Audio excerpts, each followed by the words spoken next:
အားလုံးမင်္ဂလာပါကျွန်တော်တို့အခုကြည့်မယ့်ဗီဒီယိုကြတော့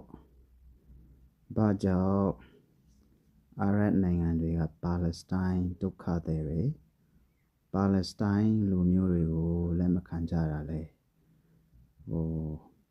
နားလေအောင်ပြောရမှာဆိုရင်မွတ်စလင်နိုင်ငံတွေကဘာဖြစ်လို့ပါလက်စတိုင်းပြည်သူတွေပါလက်စတိုင်းဒုက္ခသည်တွေကိုလက်မခံကြတာလဲဆိုတဲ့အကြောင်းကိုကျွန်တော်တို့တူတကွနားထောင်ကြမယ် so let's go. Why aren't more Arab countries in the Middle East taking in Palestinian refugees? The onset of a renewed war between Israel and Hamas has led to fears that millions of Palestinian people living in the Gaza Strip may be forced to become refugees. But despite the fact that Gaza shares a border with Egypt, the Egyptian government almost immediately ruled out any possibility of accepting Palestinian refugees. In fact, Egypt is currently constructing an even larger border wall with Gaza than the one it currently has in place. Now, many outside observers have asked why Egypt, a majority Arab and Islamic nation, would turn away the Palestinian people. And of course, many have pointed out that it may serve the political interests of many Arab nations to refuse to accept Palestinian refugees because it allows them to then blame Israel for any sort of humanitarian crisis that unfolds. But the thing is, historically, many Arab nations have accepted Palestinian refugees, and that may be why Egypt doesn't want to now. For example, in 1991, the Kuwaiti government actually expelled nearly 300,000 Palestinians in the aftermath of the first Gulf War, and this represented an astonishing 18% of Kuwait's entire population.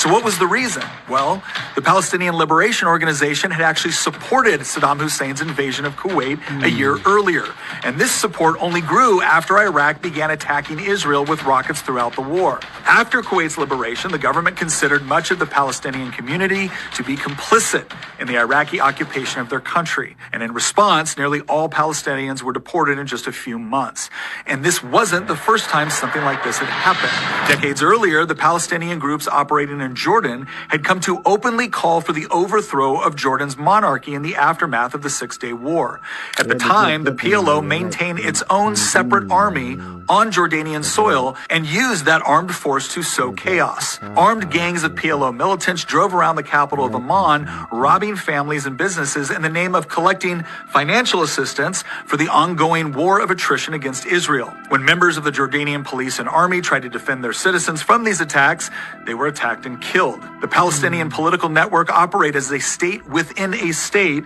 with militants repeatedly using Jordan to launch rockets into Israel. The Marxist-Leninist Popular Front for the Liberation of Palestine even went so far as to hijack multiple planes, diverting the flights to a Palestinian-controlled airfield in Jordan, where the passengers were held hostage. By September 1970, the Jordanian army had finally had enough. A full-scale war with the PLO broke out, and after 10 months of fighting, the Palestinians were driven out of the country. Yet, as a parting gift, a Palestinian terrorist group known as Black September assassinated the Jordanian prime minister. Sadly, the story doesn't end there, because the PLO then moved into Lebanon, where they allied themselves with Marxist and socialist movements that were seeking to overthrow Lebanon's conservative Maronite Christian government. The presence of thousands of Palestinian militants flooding into the country completely destabilized Lebanon and plunged the entire nation into chaos. Less than 4 years after the PLO was expelled from Jordan, Lebanon found itself in the middle of one of the most bloody and chaotic civil wars in Middle Eastern history, from which it has never fully recovered.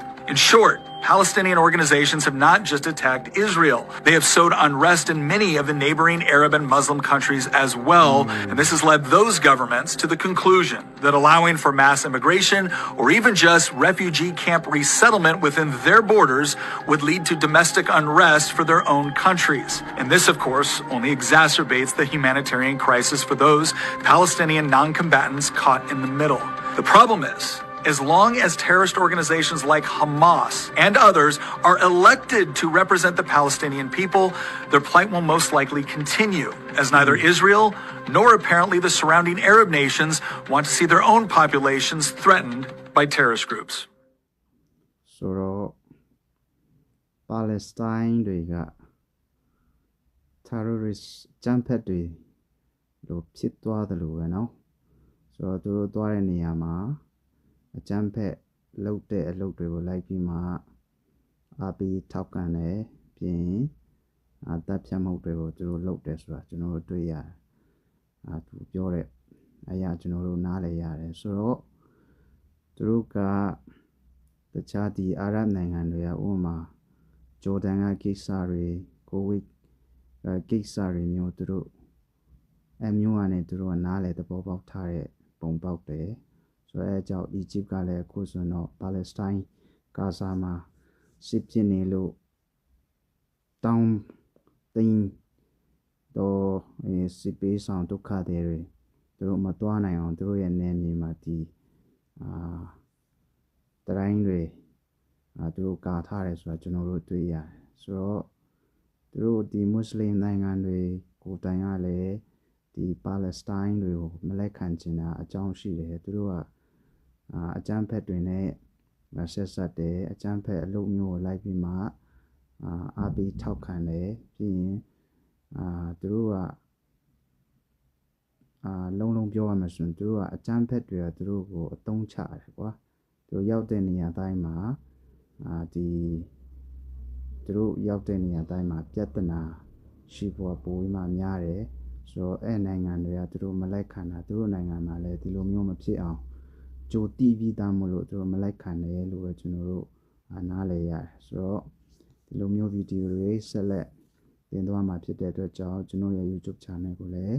subscribe လုပ်ပေးကြဖို့မြစ်တာရက်ခံချင်တယ် comment မှာကိုယ့်ရဲ့အမြင်လေးတွေလည်းရေးပေးကြဖို့တောင်းဆိုချင်တယ်အားလုံး bye see you in the next video